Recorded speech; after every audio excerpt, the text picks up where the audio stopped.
Güneş burcunun elementi kişinin psikolojisini tartışırken en egemen olan elementtir. Bunun nedeni de bu elementin kişinin temel canlılığını ve kendini yansıtma gücünü göstermesinin yanı sıra her gün içinde yaşadığı deneyim dünyasını ve bilincinin asıl niteliğini göstermesidir. Güneş burcunun elementi birçok şeyi gösterir. Nereden geldiğinizi, bilincinizin köklerinin nerede bulunduğunu, deneyimin hangi alanına eğimli olduğunuzu ve aktivitenizin hangi alanından güç sağladığınızı gösterir. Güneş burcunun elementi aynı zamanda birey için neyin gerçek olduğunu ortaya koyar. Çünkü kişinin enerjisini nasıl odaklayacağını kararlaştıran, aslında neyin gerçek olup olmadığını tayin eden bilinçsiz varsayımdır.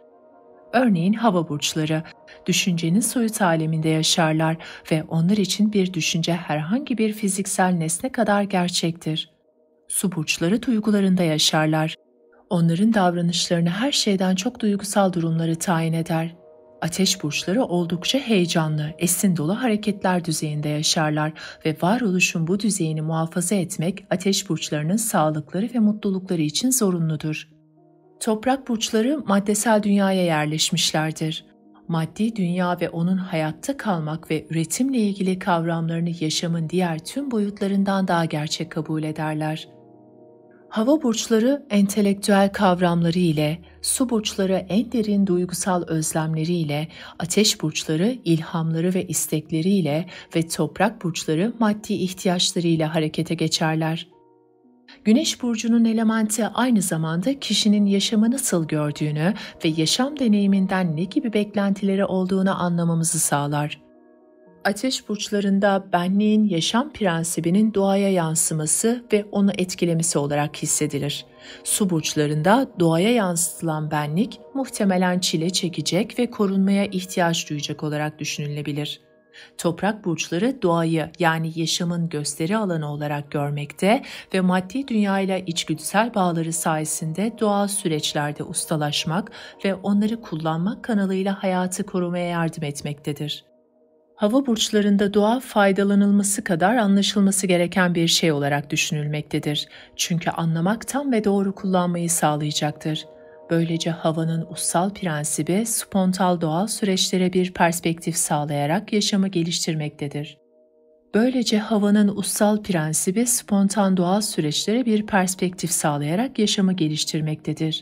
Hava ve toprak prensiplerinin birbirlerini tamamlayan yapıları Venüs, Merkür ve Satürn'ün bu iki elementin burçlarının yöneticileri olmaları ile sembolize edilmektedir. Güneş burcu enerjimizi yüklemeyi ihmal edersek kendimizi tükenmiş, sinirli ve fiziksel ve psikolojik rahatsızlıklara daha açık durumda buluruz. Bu besleme işlemini çeşitli şekillerde yapabiliriz. Yoğun ilişkiler kanalıyla, bilinçli şekilde gerekli enerjileri sağlayarak ya da günlük yaşamımızda belirli aktiviteler ve ilişkiler kanalıyla. Güneş burcu elementi sürekli tükettiğimiz temel enerjiyi gösterdiği için onun yakıtını yüklemek çok önemlidir. Örneğin hava burcundan birisi entelektüel ihtiyaçlarını inkar edip bir emekçi olarak çalışıyorsa muhtemelen kendi elementinden yoksundur. Eğer bu insan iş dışındaki zamanlarında sosyal ve entelektüel ihtiyaçlarını sağlamıyorsa yavaş yavaş tükenecektir. Çünkü hava elementini yüklemiyordur. Bir diğer deyişle, bir insanın Güneş burcu elementi kendisini canlı hissetmek için gereksindiği yakıttır.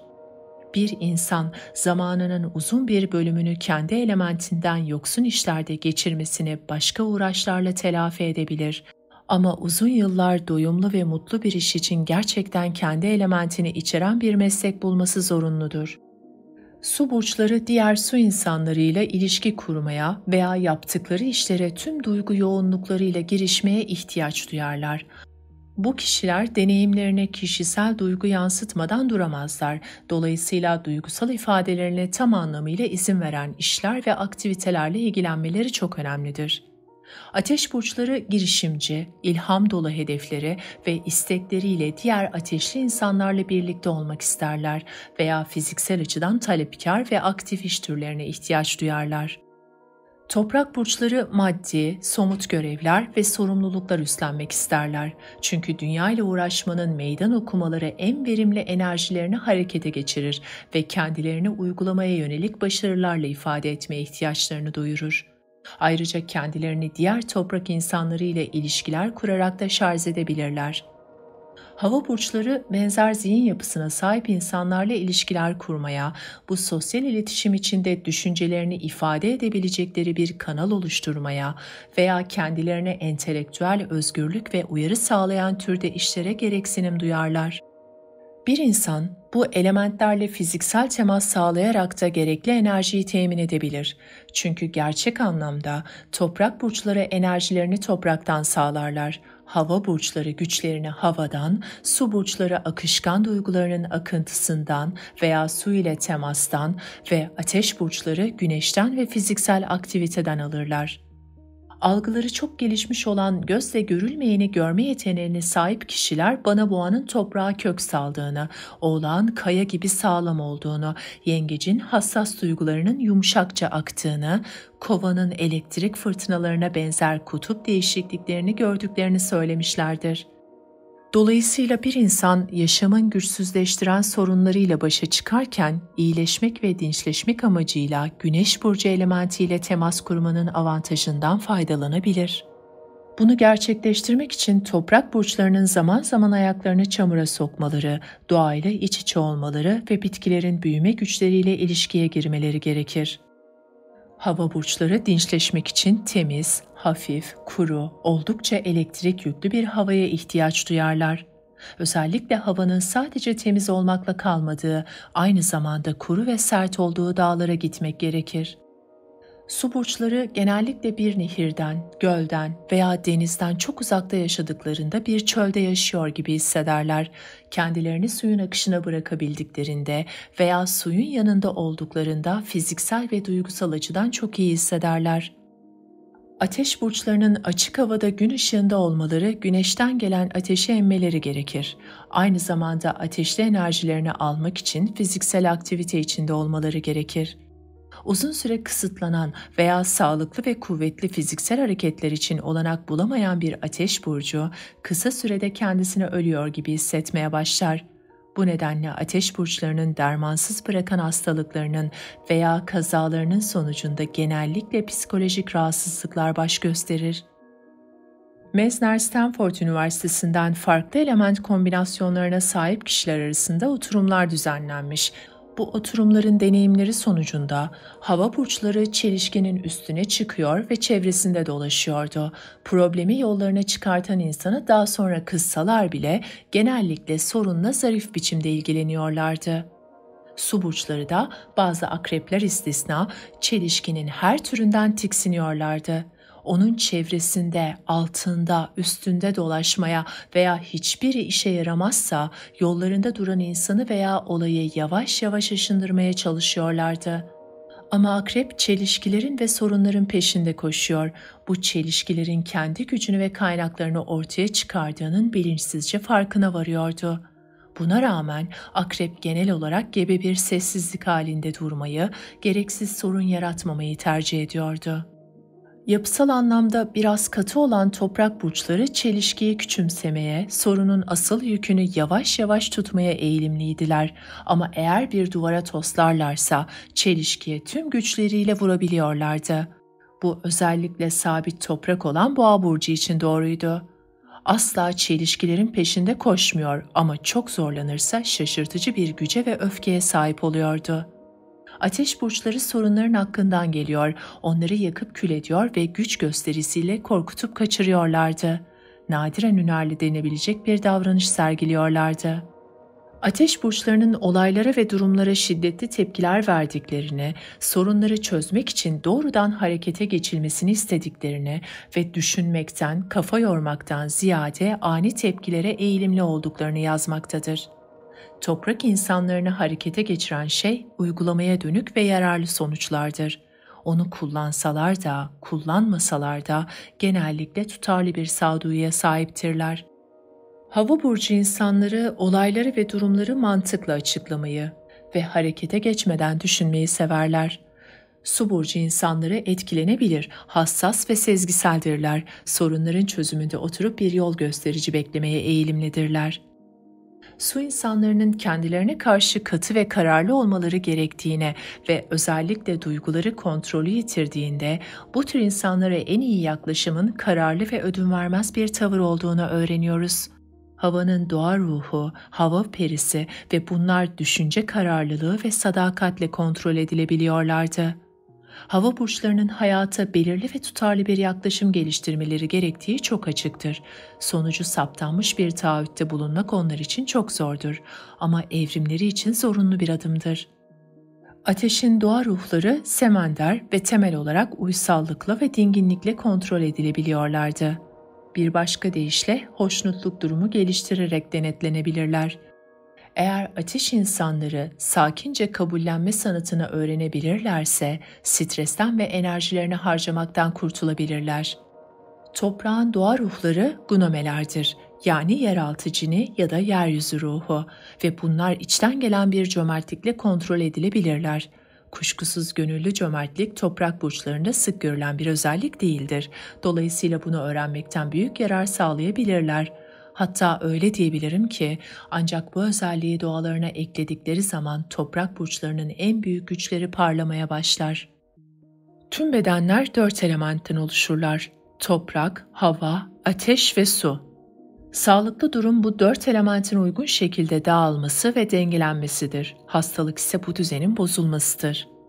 Orta Çağ'da ve Rönesans'ın başlangıçlarındaki 4 öz sıvı, kan, balgam, safra ve sevda salgısı teorisi benzer bir görüşe dayandırılmıştı ve astrolojinin elementleriyle ilişkilendirilmişti.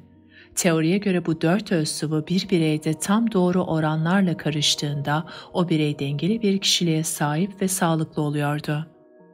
Buna göre doğum haritalarından saptayabileceğimiz bir öz sıvının veya elementin oranının biraz artması kişinin sadece fiziksel özelliklerini etkilemekle kalmıyor, aynı zamanda onun huyunu ve genel karakterini de etkiliyordu. Her insan 4 elementten oluşmuştur. Bu elementlerden birisi eksik olursa insan var olamaz. Çünkü hem fiziksel hem psikolojik açıdan bu enerjinin fonksiyonundan yoksun kalır. Bununla birlikte bir doğum haritasında planetlerin konumları ve yükselen burcun elementiyle en fazla vurgulanan elementler bir insanın bilinçli şekilde en fazla uyumlu olduğu enerjileri ve nitelikleri belirtirler.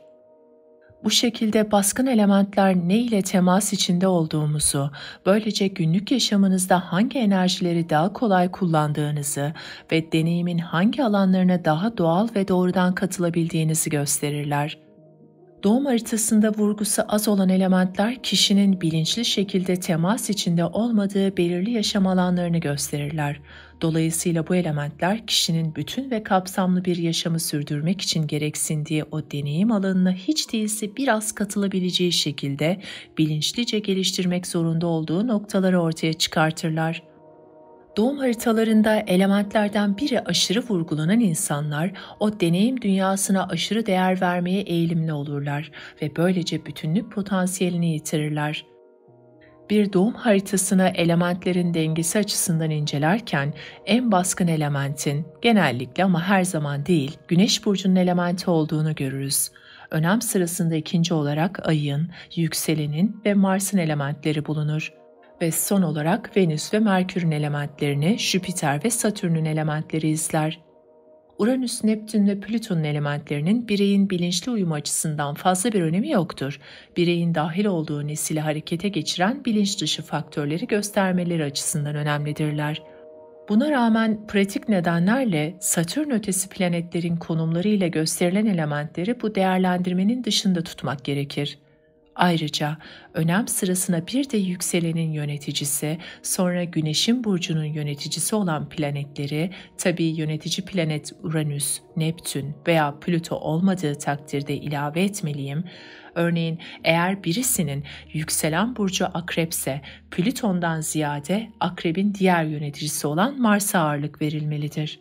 Yükselen yöneticisinin bulunduğu element o kadar yaşamsal öneme sahip ve kişinin yaşamında o kadar güce sahiptir ki bunun her zaman göz önünde bulundurulması zorunludur. Örneğin yükseleni terazi olan ve Venüs'ü yengeçte bulunan bir insan, su burçlarında başka bir planeti olmasa bile su elementinden çok etkilenecek ve bununla bağlantılı özellikleri gösterecektir. Diğer bir deyişle bu tür bir insan duygusal ihtiyaçlarıyla, hassas duygularını ifade dürtüsüyle ve yengeçin duygudaş yapısıyla harekete geçecektir. Bu özellik yükselenin yanı sıra güneşi ve ayı da hava burcunda bulunsa bile değişmez. Yükselenin yöneticisinin elementine odaklanmak danışmana kişiyi harekete geçiren dürtülerden biri hakkında önemli bilgiler sağlar. Hangi elementin baskın olduğunu saptamak için sadece her elementte bulunan planetlerin sayılarını toplayıp hepsine aynı ağırlığı verme durumunda bu bilgiyi atlama olasılığı çok yüksektir. İnsanlar eksikliklerini ve zayıflıklarını telafi edebilme yeteneğine sahiptirler ve doğumda yoksun oldukları nitelikleri bilinçli şekilde geliştirebilirler. Elementlerin dengesi kişinin kendini ifadesini ömür boyu kısıtlayacak bir unsur olmaktan ziyade büyüme için kullanılabilecek bir rehber olarak kabul edilmelidir. Eğer birisinin ateş burcundaki vurgusu düşükse ateşli enerji eksiktir ve sindirim zayıftır. Ateş eksikliği genellikle kendisini canlılık, şek ve cesaret yoksunluğu, yaşama güvensizlik eğilimi olarak gösterir. Hayatta olmanın neşesi bariz şekilde eksiktir ve insan inanç ve iyimserlikten uzaktır. Kendine güvende zayıf olabilir ve genellikle yaşamın taleplerini karşılamak konusunda hevessizlik ve ümitsizlik eğilimi söz konusudur.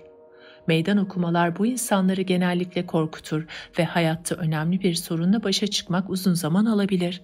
Çünkü deneyim en doruk noktasına ulaştıktan sonra geri kalan psikolojik etkiler kolayca geçmez. Ateş eksikliği hemen her zaman kişinin hayata yaklaşımda önemli bir problemin göstergesidir. Fiziksel egzersizler ateşli enerjiye uyarabilir ve bu insana tavsiye edilmelidir. Özellikle eğer toprak da eksikse beslenmeye de dikkat edilmesi gerekir. Çünkü bu durumda ağır yiyeceklerin sindirilmesi güçleşir. Kişinin mevcut enerjisini tüketmemesi için egzersiz ve diyet alışkanlıkları dahil her şeyi makul ölçülerde yapmakta yarar vardır. Diğer yandan bu insanlar çok sabırlıdırlar ve güçlü bir Mars veya Güneş vurgusu bu eksikliği telafi edebilir. Ateş aşırı vurgulandığında kişi bu konuda bir şey yapmak için çok geç olana kadar bu durumu bir sorun olarak algılayamaz. Sonuçta dışında tükenmiş bir kabuk bırakacak kadar kendisini yakabilir. Özellikle alkol ve uyuşturucu söz konusuysa. Bu insanlar aşırı hareketli, huzursuz ve dünyada bir şeyler yapmakla aşırı meşgul olurlar. Çok fazla ateş, diğer insanlarla ilişkilerde de sorunlara neden olabilir. Çünkü düşünmeden hareket etmek, kendine odaklanmak ve her şeye rağmen doğrudan hareket arzusu başkalarına yaklaşırken duyarsızlık ve kabalıkla sonuçlanabilir. Aşırılık durumunda bu güç kontrol dışına çıkar ve etkisi altındakilerin vahşi, kavgacı, taşkınlığa ve abartıya eğilimli, hiddetli ve düşüncesiz, aşırı güvenli ve kendi isteklerine düşkün olmalarına neden olur. İlkel özellikler ve belirgin bir ego güçlenmesi, kendini önemseme, gösterişlilik, ihtişam ve tantana sevgisiyle karşılaşırız. Ateşe aşırı uyumlu olanlar en iyi durumda kendi kendilerini harekete geçirebilen girişken kişiler olurlar. Ve genellikle büyük cesaret, enerji ve kendini adama gerektiren yeni girişimleri, projeleri, idealist rizikoları başlatıp geliştirebilirler. Toprak elementinde vurgusu düşük olanlar fiziksel dünyayla, fiziksel bedenle veya maddi düzlemde hayatta kalmak için gerekli zorunluluklarla ve kısıtlarla doğal şekilde uyumlu olamazlar. Bugün burada yiyecek, para, barınma gibi maddi şeylere bağımlılıklarının gerçekliğini kavrayamadıkları için havalarda uçar durumda sersemlemiş olabilirler. Bu tür bir insan genellikle maddi dünyada barınabilmenin gereklerini ihmal eder ve ihmal ettiği gerçeklerin talepleri yüzüne çarpmaya başlayana kadar büyümeyi ve uyum sağlamayı reddeder. Maddi dünyayla ve gerçekliğin fiziksel boyutuyla temassızlık, kişinin dünyada bir yeri yokmuş gibi kendisini ifade etme çabasında gereksindiği desteği ve güvenilirliği sağlayacak köklerden ve temelden yoksun hissetmesine yol açar. Kişi genellikle dünyada durabileceği bir yer, sosyal yapıda uyum sağlayabileceği bir konum olmadığı duygusundadır. Bu dünyaya ait olmama duygusu bu tür insanları yaşamın kendilerine daha gerçek görünen bir başka boyutunu deneyimleme arayışına yöneltir. Örneğin hayal dünyasında daha aktif olmak ya da maddi dünyanın kısıtlarını aşmak için spiritüel bir arayış içinde olmak gibi. Bir başka deyişle, toprak eksikliğinin bazı olumlu etkileri olabilir. Çünkü kişi ruhsal anlamda veya yaratıcı çabalarında hiçbir sınır kabul etmez. Hayal gücü bazen çok coşabilir ve verimli ürünlere yol açabilir. Ama ancak kişi dünyevi yaşamın hiç değilse temel gereksinimlerini kabullenmeyi öğrenebilirse. Toprak eksikliği fiziksel bedenin ihtiyaçlarını ihmal etmekle de sonuçlanabilir. Fiziksel ihtiyaçlar göz önünde bulundurulsalar bile ikincil görünürler. Dolayısıyla bu kişiler genellikle düzenli aralıklarla yemeği, egzersiz yapmayı ve dinlenmeyi unuturlar. Cilt genellikle renksizdir. Bu da yaşam enerjisinin fiziksel aracı yeteri kadar canlandırmadığının göstergesidir. Oysa toprak elementi baskın olanların ciltleri genellikle yağlı, renkli ve canlıdır. Topraktan yoksun olanların yaşamlarına düzenli bir program uygulamalarında, kendilerine rahat bir ortamda yemek için zaman ayırmalarında, makul egzersizler yapmalarında ve gereği kadar dinlenmelerinde yarar vardır. Bir başka deyişle, fiziksel dünyanın kısıtlarını bilinçlice kabullenerek ona hakim olabilir ve toprağın destekleyici gücünden faydalanabilirler. Bir kişinin doğum haritasında toprak eksik olsa bile güçlü açılar alan bir Satürn bu dengesizliğin sorunlarını hafifletebilir. Toprak elementinin vurgusu güçlü olanlar olayları ve şeyleri aynen oldukları gibi veya göründükleri gibi kabul etmeye eğilimlidirler. Vizyonda dargörüşlülük, bazı idealleri hedeflemek yerine işleyen veya geçerli şeylere takıntı ve hayal gücü eksikliği söz konusudur. Toprak elementine aşırı uyumlu olanlar doğal olarak çoğu koşulda büyük bir güce ve verimliliğe sahiptirler ve enerjilerini onlara meydan okuyan belirli bir işe kanalize etmeleri gerekir. Ancak çalışma ve pratik işler dünyası genellikle tüm yaşamlarına egemendir ve sonuçta tüm özdeğer duyguları mesleki aktivitelerinde öngörülemeyen bir değişiklik yaşandığında tehlikeye girer. Bu tür insanlarda genellikle belirli bir alaycılık ve kuşkuculuk bulunur. Zihnin bu nitelikleri insan yaşamını belirli bir anlam ile bütünleştirebilecek bir ideal veya ilhamdan yoksun olduğunda ortaya çıkarlar. Neptün'ün veya bir noktaya kadar Jüpiter'in vurgulandığı durumlarda kişi uygulamacı tavrını bu dengesizliğin olumsuz niteliklerini aşacak şekilde kullanabilir. Hava elementi çok az vurgulanan kişiler genellikle bu durumu bir sorun olarak algılamazlar. Çünkü girişimlerinin etkilerini göremeyecek kadar hareketleri, hissedişleri ve maddesel konularıyla uğraşıyor olurlar. Oysa tam da bu algı eksikliği, kendi benlikleri ve yaşamları hakkında düşünmeme özelliği bu insanların sorunlarının ana kaynağıdır. Kendi davranışlarına ve girişimlerine uzaktan bakabilmeleri zordur. Bu nedenle kendilerini sık sık önceden iyi düşünülmemiş uğraşlar içinde bunalmış şekilde veya işbirliği yapamamaları yüzünden doyumsuz ilişkiler içinde bulurlar. Hava elementiyle uyumlu olmayanlar doğal olarak yeni fikirlere ve değişik insanlara hemen kolayca adapte olmakta zorlanırlar. Sonuçta çok entelektüel görünen insanlara güvenemezler. Bir başka deyişle, bu insanlar çok fazla düşünüyor gibi görünen insanlara güvenemezler. Güçlü bir Merkür vurgusu bu sorunu dengeleyebilir. Havayla uyumlu olmak kişinin olayları belirli bir perspektiften kolay görebilmesinin göstergesidir. Ama hava elementi eksik olanlar kendilerini dışarıdan bakmakta zorlanırlar ve tarafsız bir bakış açısından düşünemezler. Bir kural olarak dengeleyici bir başak vurgusu olmadığı sürece kendilerini analiz etmezler, genellikle mantık gücünden ve kendilerini açıkça ifadeden yoksundurlar. Zaman zaman sinir sistemi zayıflar ve yeni fikirlere hemen uyum sağlama konusundaki eksiklik bazen ruhsal kökenli rahatsızlıklara yol açabilir. Bu insanlar zihinsel ve duygusal açıdan özümleyebilecekleri bir fikir duyduklarında vahşi tepkiler verebilirler. Bu tür düşünceleri veya yeni insanlara fiziksel tepkileri onları öyle bir noktaya sürükler ki sonuçta ya fiziksel bir hastalığa yakalanırlar ya da onları tehdit eden bu düşünceyi ortadan kaldırmak için mantıksızca saldırganlaşırlar. Hava elementi aşırı vurgulananlar yönlendirilmesi ve kontrol edilmesi gereken aşırı aktif bir akla sahiptirler. Bu tür bir insan kafasının içinde yaşayan insandır ve eğer aklındaki düşünceleri gerçekleştirmek ve harekete geçmek için gerekli olan toprak veya ateşte eksikse, çeşitli meraklarıyla üstünkörü ilgilenen, fazla etki bırakmayan ve kendi içinde derinlik geliştiremeyen birisi olur. Bu insanlar önce düşünmeden hiçbir şey yapamazlar. Bu özellik uç noktada istek ve iradelerinin felce uğramasına ve ciddi psikolojik düzensizliklere yol açabilir. Akıl ve düşünceleri denetimlerinden çıkıp onları bazen hayal dünyasına ve kavramsal dahiliklere sürükleyebilir. Ama bazen de olası olamayacak boyutta bir gerçekliğe sürüklenirler. Uygun bir zihinsel disiplinle bu tür bir insan düşünce dünyasında bir kaşif olabilir. Nobel ödülü sahibi kişilerin çocuğunun güneşleri diğer elementlere oranla daha ziyade hava elementinde bulunurlar. Genellikle değişik insanların aktivitelerini koordine etme yeteneğine sahiptir.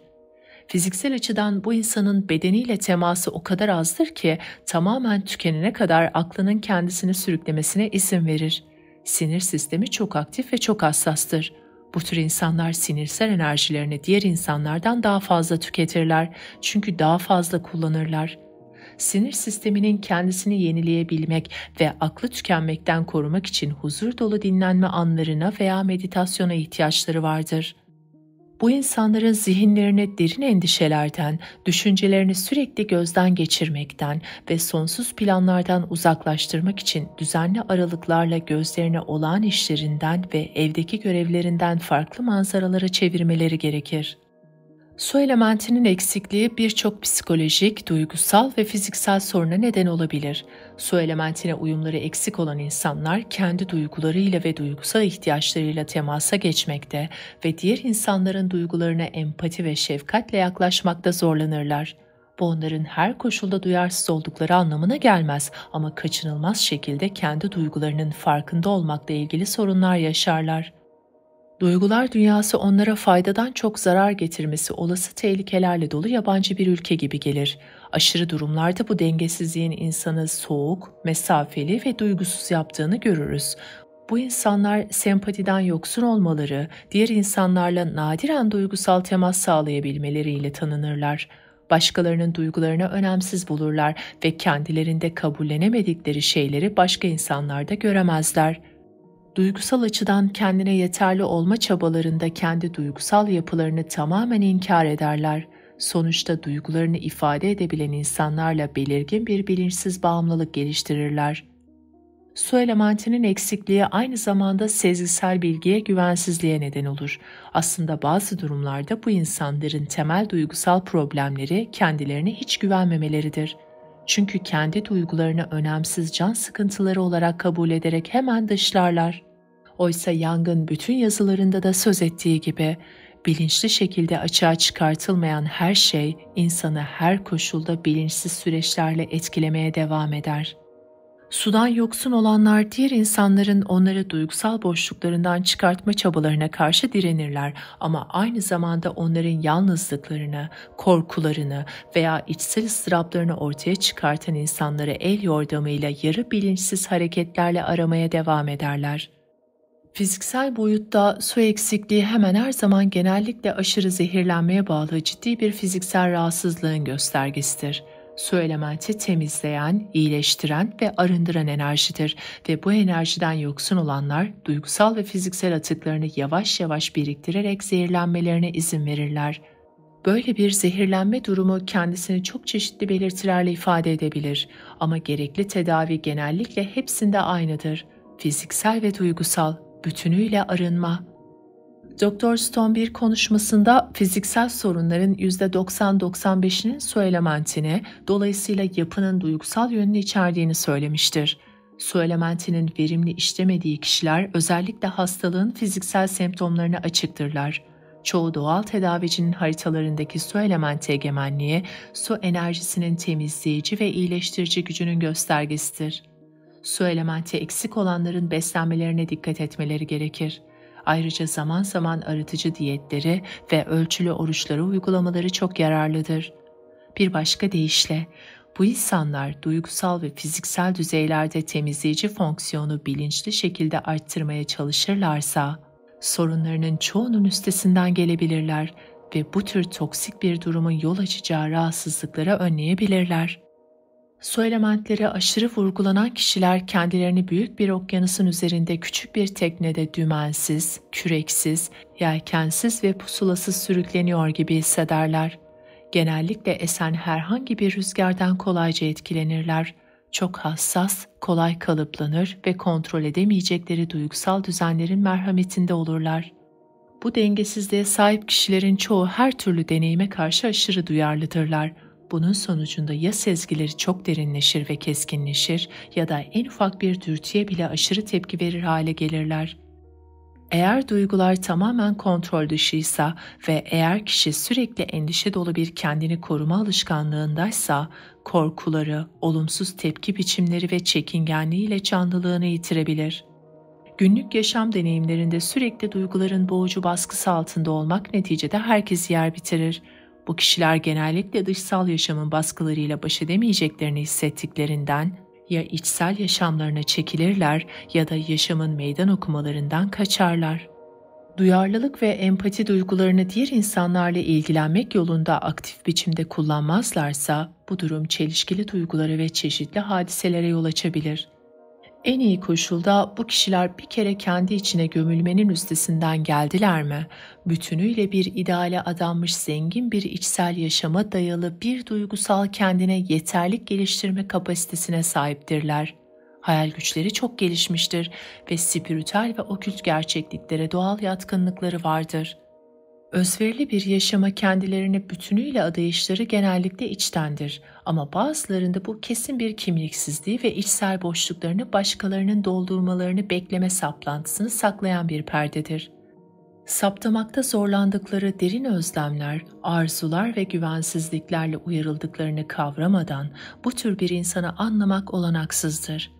Bu özlemler bilincin ışığında netleşmedikçe bu tür insanlar davranışlarında takıntılı olmalarını engelleyemezler ve özlemler ruhun kurtulmak ve huzura kavuşmak arzusu olarak saptanmadıkça bu insanlar asıl güçlerini verimli şekilde kullanamazlar. Tüm elementler arasında en çok su elementi baskın olanlar davranışlarında aşırılıklara kaçma eğilimindedirler. Dolayısıyla bu kategoride yer alan insanlar için genellemeler yapmak çok zordur. Ancak doğum haritalarında bu özellik bulunanlar en yüksek ruhsal nitelikleri, sevgi, şefkat, kendini adama ve yardımcı olma arzusu gösterme potansiyeline sahiptirler.